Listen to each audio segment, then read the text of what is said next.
Well, good morning, everyone.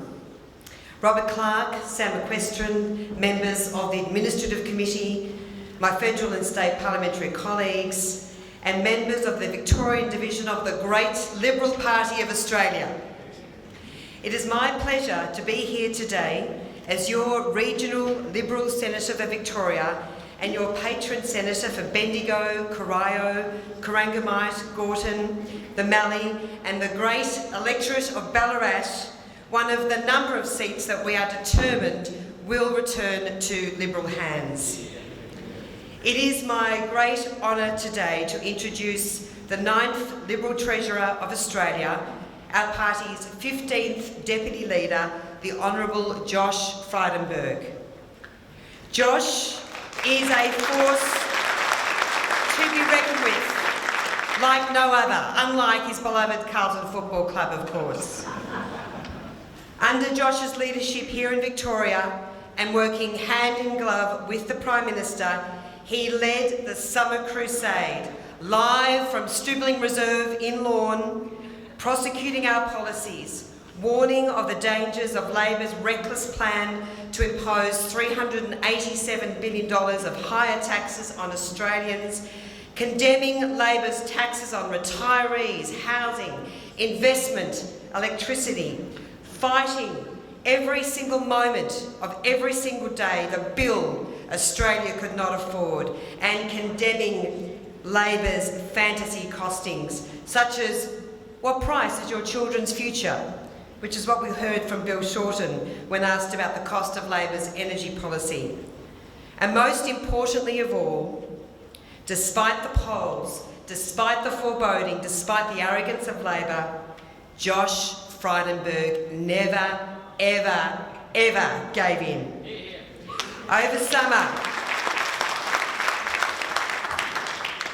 Josh spent more time in a suit than in a wetsuit, which was better than the budgie smugglers he wore a few years ago at the Peter Pub, and I saw it.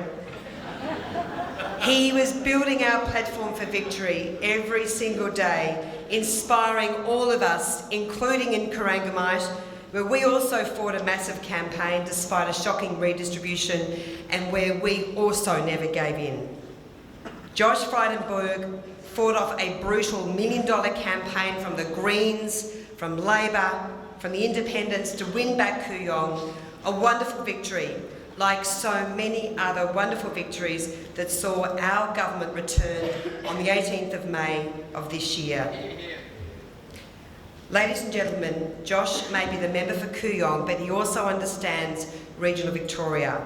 Like my grandparents, his grandparents ran haberdashery stores, BPF, in Warrnambool, Mortlake, Camperdown, and Colac. His family, like all of our families, embraced those Liberal values so dear to us. Free enterprise, hard work, the individual pursuit of excellence. And frankly, I might say, no one understands the importance of freedom and living in a free country, perhaps more than families like Josh's. Josh also understands that the quiet Australian expects us to be fiscally responsible, expects us to put Australians first, expects us to govern for all Australians, all Victorians, including those living in regional Victoria. We had our miracle on the 18th of May, and this is where we are determined that more miracles will happen in seats like Ballarat, where the federal member, Catherine King, has been taking credit for our hard work for far too long. That is going to change. Massive investments like the $500 million Ballarat rail upgrade, most of which, nearly all of that money, is coming from our government, along with tens of millions of other dollars for this electorate in many investments, whether it be community infrastructure, roads, and of course many millions in sporting facilities. And there has also been a deafening silence from the local federal member on Labor's failure to fund fast rail or even to complete the business case. And on top of our $2 billion that we have committed to fast rail for Geelong, we are determined to include Bendigo and Ballarat in those plans, and hopefully a bit of money too, Treasurer, I might say, along with other regional centres in Victoria. As I've spoken about a lot, we hold just 12 out of 38 seats in Victoria. We must do better in regional Victoria and in Melbourne's West, where Labor has turned its back on so many thousands of families, whether it be on service delivery, on infrastructure, and of course underpinned by so many shocking left-wing extremist decisions. Ladies and gentlemen, can I just reiterate that your voice really matters. In the few months that I have been your Senator for Victoria, I have listened closely and I have taken action on the things that really matter to you, whether they be water, which is a huge issue, energy, and many of the other issues that you have raised with me. When you speak up, our job as your members of Parliament is to listen.